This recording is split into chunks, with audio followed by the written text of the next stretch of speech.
Adobe Illustrator এর আমরা আজকে লেয়ারস সম্পর্কে শিখব।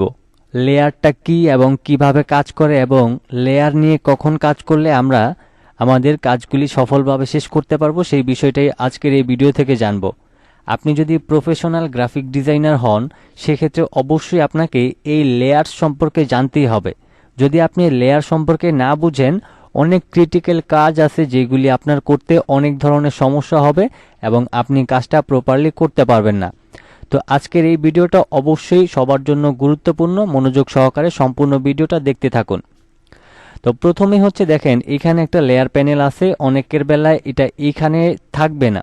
তো এখন যদি আপনার এটা এখানে না থাকে তাহলে আপনি উইন্ডোতে যাবেন, উইন্ডো থেকে এই যে এখানে দেখেন এটা আপনার এই চেকমার্কটা উঠানো থাকবে। তো আপনি কি করবেন, আপনি উইন্ডোতে গিয়ে আপনি এই লেয়ারস অপশানে ক্লিক করলে আপনার এখানে লেয়ার প্যানেলটা চলে আসবে।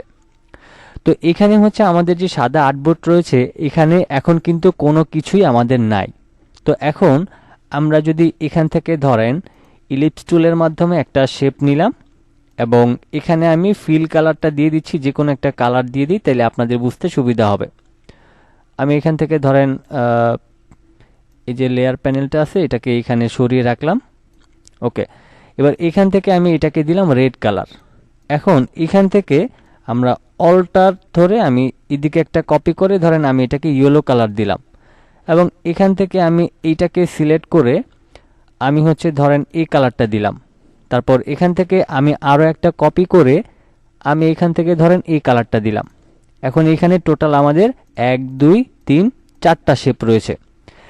এখন এইখানে দেখেন এই যে লেয়ার প্যানেলটা রয়েছে, আমি যদি এই অ্যারো কিতে একটা ক্লিক করি তাহলে দেখেন প্রত্যেকটা কালার কিন্তু আমাদের আলাদা আলাদা লেয়ারে তৈরি হয়েছে এবং আমাদের যে লেয়ারটা সিলেক্ট থাকবে সেটা এই যে এখানে যে ব্লু টিকমার্ক রয়েছে এখানে এটা সিলেক্ট থাকবে।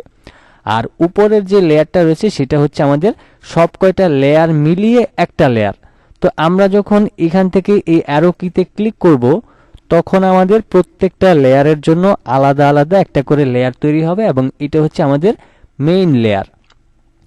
ওকে, এবার আমরা কি করব, এই সব কয়টাকে একসাথে সিলেক্ট করে আমরা একটু এটার অ্যালাইনটাকে একটু ঠিক করে নিই।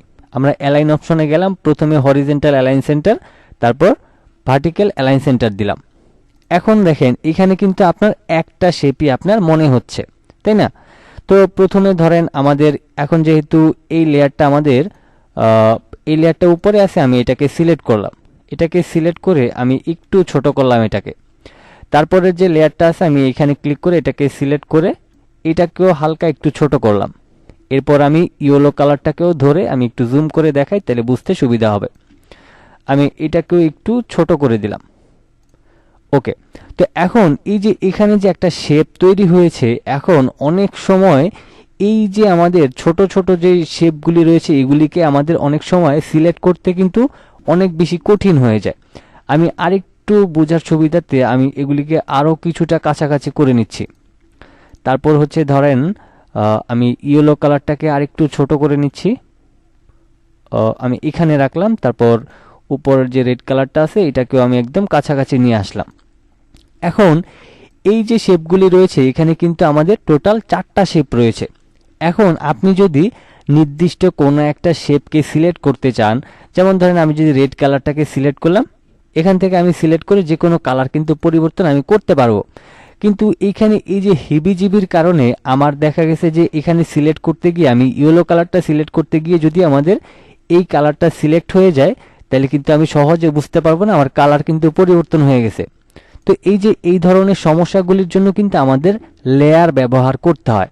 তো এই যে যেমন কাছাকাছি আমরা এখানে 4টা শেপ, বাট এগুলি খুবই কাছাকাছি ছোট করে আমরা বসিয়ে নিয়েছি। এখন এই যে এইগুলি আপনি যদি নির্দিষ্ট কোনো একটা শেপকে সিলেক্ট করতে চান তাইলে আপনি এইখান থেকে সিলেক্ট করতে ইজি হবে। অন্যথায় আপনি যদি মাউস দিয়ে সিলেক্ট করতে যান তাইলে আপনার অনেক বেশি সময় লাগবে বা বিরক্ত লাগবে, সঠিকভাবে সিলেক্ট হবে না, কালার পরিবর্তন হয়ে যাবে, কন্ট্রোল জেড দিয়ে আবার ব্যাগে চলে আসতে হবে। তো এই যে এই ধরনের সমস্যাগুলি সমাধানের জন্য কিন্তু আপনার লেয়ার প্যানেলটা তৈরি করতে হবে।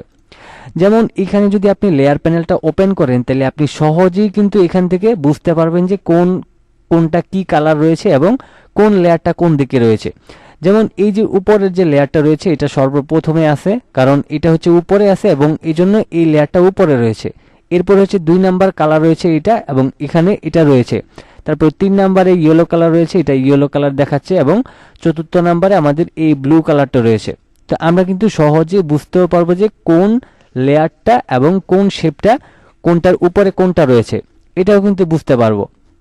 এখন ধরেন আমরা যদি ইয়েলো কালারটাকে সিলেক্ট করতে যাই, এখন আমি যদি এইভাবে করে রাখি, এখন আমি এখানে ক্লিক দিলাম, আমার কোনটা যে সিলেক্ট হলো সেটা কিন্তু আমি সঠিকভাবে বুঝতে পারবো না। হ্যাঁ, আমি লেয়ার ছাড়াও আপনি যদি অনেক বেশি জুম করি তাইলে আমার কাছে এই শেপগুলি অনেক বড় বড় হবে, তখন হয়তো বা আমি সিলেক্ট করতে পারবো। কিন্তু আমরা এই যে একবার জুম ইন করব, একবার জুম আউট করব, এগুলি কিন্তু আমাদের অনেক বেশি ঝামেলা করবে। তো সেই ক্ষেত্রে আপনি যদি নর্মালি ধরেন আমি এখন ইয়েলো কালারটার কালার পরিবর্তন করব, তো নর্মালি আমি এখানে একটা ক্লিক করব, ক্লিক করার পর আমাদের ইয়েলো কালারটা কিন্তু সেট হয়ে গিয়েছে। এখন আমি যদি এখান থেকে এটার কালারটা পরিবর্তন করি, দেখেন কালার কিন্তু পরিবর্তন হয়ে গেছে। এবার আমি যদি এখান থেকে ব্লু কালারটা পরিবর্তন করি, তাহলে এখানে আমি ক্লিক করব, তারপরে এখানে ধরেন আমি কি কালার দিতে পারি, আমি এখান থেকে ধরেন এই গ্রিন কালারটা দিয়ে দিলাম। তারপরে হচ্ছে ধরেন আমি যদি এখান থেকে একদম উপরের যে কালারটা রয়েছে এটাকে তো নর্মালি আমরা সিলেক্ট করতে পারবো, তারপরেও আমরা এখান থেকে এইখানে ক্লিক করতে হবে। একটা জিনিস খেয়াল করবেন, এখানে যে 4টা লেয়ার রয়েছে আপনি যদি এইখানে ক্লিক করেন তাহলে কিন্তু এটা সিলেক্ট হবে না। তো আপনার নির্দিষ্ট শেপকে সিলেক্ট করতে হলে অবশ্যই এখানে আপনাকে ক্লিক করে তারপর সিলেক্ট করতে হবে, তাইলে কিন্তু আপনার এটা প্রপারলি সিলেক্ট হবে। তো এবার হচ্ছে ধরেন আমাদের এই কালারটাকে আমরা রেড কালার করে দিই, তারপর ধরেন এই কালারটাকে হচ্ছে আমাদের যেটা আছে সেটাই থাকবে, এবং এখানে যে গ্রিন কালারটা আছে এটার জায়গায় আমি ইয়েলো কালার করে দিলাম। তো এখানে লেয়ার প্যানেলের এটাই কিন্তু সুবিধা, আপনি যদি চান কোনো নির্দিষ্ট একটা লেয়ারকে সিলেক্ট করে কাজ করতে, তখন কিন্তু আপনার জন্য খুবই ইজি হয়ে যাবে। তো এইখানে দেখেন আমার কিন্তু মনিটরটা অনেক বড়, এই জন্য আমার এই শেপটা যত ছোটই থাকুক আমার ক্ষেত্রে কিন্তু কোনো ধরনের সমস্যা হয় না। বাট এই শেপগুলি যদি আপনার খুবই কাছাকাছি ধরেন একবারে এই পর্যায়ে থাকে, তাইলে কিন্তু আপনার সিলেক্ট করতে অনেক বেশি কষ্ট হয়ে যাবে। তো এই যে শেপগুলি যদি খুবই কাছাকাছি এই ধরনের কোনো শেপ থাকে, তাহলে আপনি সহজে সিলেক্ট করার জন্য আপনাকে অবশ্যই এখান থেকে এই লেয়ার প্যানেলে এসে আপনার এইভাবে করে সিলেক্ট করে তারপর আপনার যেটা পরিবর্তন করা দরকার সেটাই আপনি পরিবর্তন করতে পারবেন কোনো ধরনের ঝামেলা ছাড়াই। তো এই ছিল মূলত আমাদের লেয়ার প্যানেলের সুবিধা। তো এই সুবিধাটা যদি আপনি নিয়ে কাজ করেন তাহলে আপনার অনেক কাজের ক্ষেত্রে কিন্তু আপনার এই লেয়ার প্যানেলটা আপনাকে সহযোগিতা করবে, এবং আপনার কাজ খুবই ইজিতে এবং প্রফেশনালভাবে আপনি শেষ করতে পারবেন।